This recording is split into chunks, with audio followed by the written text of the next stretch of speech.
Hi folks, my name is Tiana. My name is Lisa C. Moore. And we are the collaborators behind the Untitled Black Lesbian Elder Project. I run Redbone Press. It's how you may know me from a book called Does Your Mama Know, which was put out some years ago. After I put that book out, I went back to grad school and was working on oral histories of older Black lesbians.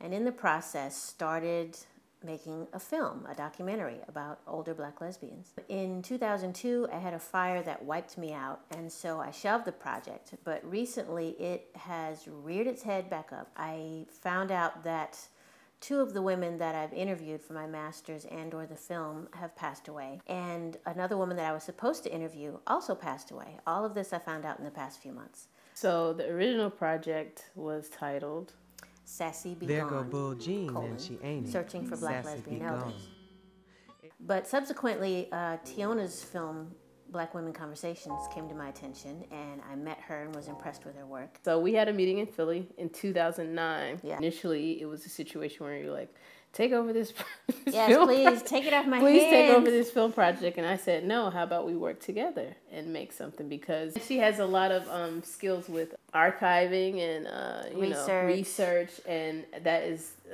God's given gift to a documentary filmmaker. So I was like, let's work together on this. A lot of the women that Lisa has interviewed, that was back in 99 and 2000 and 2001.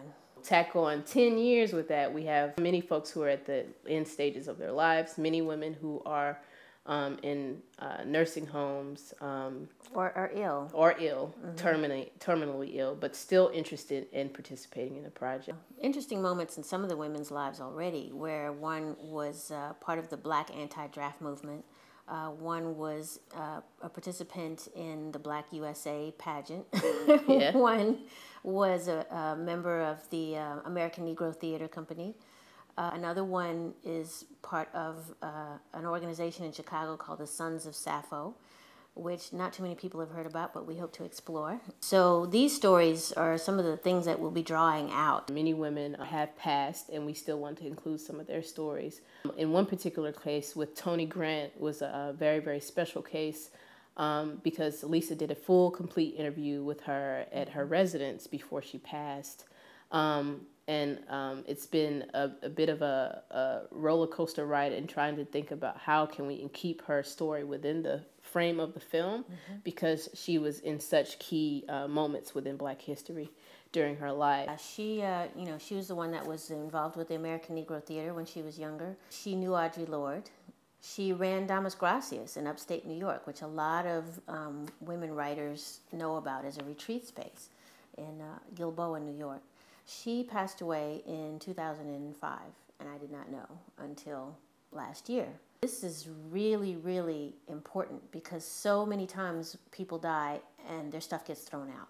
And we have no idea what kind of lives they've lived, how they could help us as we grow older, to live our lives. It's really, really important stuff, especially not only personally, but to ensconce these Black women and these Black lesbians in our history. It's like we've always been there. Key movements that I don't think a lot of people are familiar with within Black lesbian history, but there's many movements that went undocumented, hopefully up until now, that we are hoping to showcase. Many of these groups were underground. They didn't receive a lot of the publicity that a lot of the other movements received, but we've been finding a linkage between a lot of the women that we talk to. Enough in terms of oral histories, and then also tons and tons and tons of ephemera. With it being a trend amongst documentaries and films that are coming out now that are taking a look back at historical moments in Black history in America, we've also saw and found and been disappointed by the fact that they leave out a lot of these key figures who assisted with a lot of those movements, whether it be civil rights, art movements, and even some of the Black Power movements and many movements that sprung off of that. So with this project, you will be immortalizing a history that is unfortunately slowly being silenced as these women pass. We're really looking at a key generation here that are all at the end of their lives, and many of them have so many stories to share that could, inspire and also become a key key cornerstone in terms of the history of Black America, because we are Black Americans as well. It wasn't really until last year that we did a presentation in the fall at a conference in New York, actually. Yeah. We showed our intentions with the work, showed some older clips of what Lisa initially was shooting, and also showed some of my work and how we wanted the film to look. And in that presentation, without asking for money, we got $213. Yeah. And up until now, we didn't even ask. Yeah, They just voluntarily gave money. We were like, wow. Yes. Okay, this is important to other people, not just us. Yeah, so as of now, we've been using that $213 literally to go back and forth between Philly, DC, and New York. I'm based in Philly. Lisa is in DC.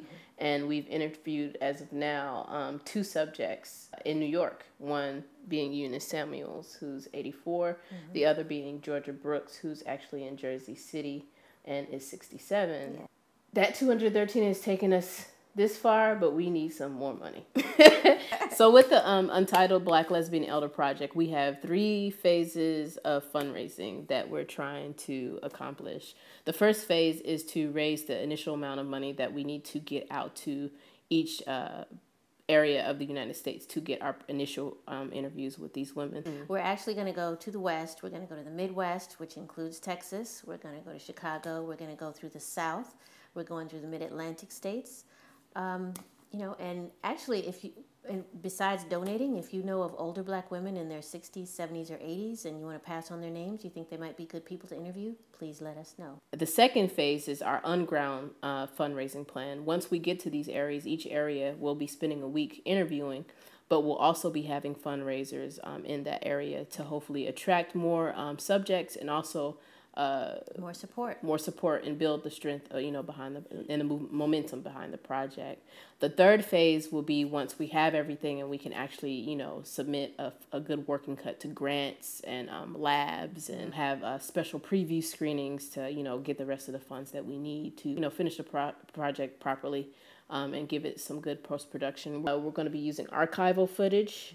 We have a lot of lesbian archives. Some things that we're finding are a lot of women who have boxes literally in the attic. It's imperative actually that this movie be finished and be finished soon. Please, donate what you can. Contact us, let us know of some resources. We'll be providing updates online and for the progress of the project. We really, really appreciate it. Yes. Thank you. Thank you. Bye.